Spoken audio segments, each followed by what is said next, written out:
Il est 6h47 ce matin, on ne marche pas sur la tête, mais on plonge sur la tête à la piscine olympique des prochains JO.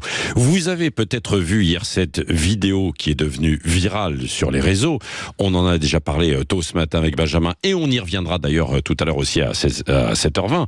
C'est le plongeur Alexis Gendard de l'équipe de France qui effectuait un saut en démonstration lors de la cérémonie d'inauguration en présence d'Emmanuel Macron. Il a trébuché et il est donc tombé au lieu de sauter, se faisant quelques égratignures. Alors, il s'en est expliqué avec un peu d'humour, on l'entendra tout à l'heure. Au-delà de cette histoire anecdotique, ça nous rappelle quand même aussi la polémique autour de ce centre aquatique en Seine-Saint-Denis face au Stade de France.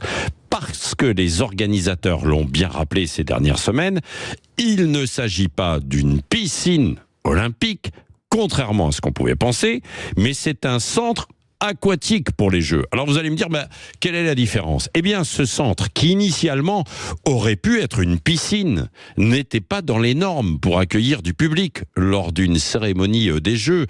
Le cahier des charges impose une enceinte de 15 000 places. On s'est aperçu lors des études que ça allait coûter beaucoup trop cher et que surtout, ça ne servait à rien d'avoir une piscine de 15 000 places après les Jeux.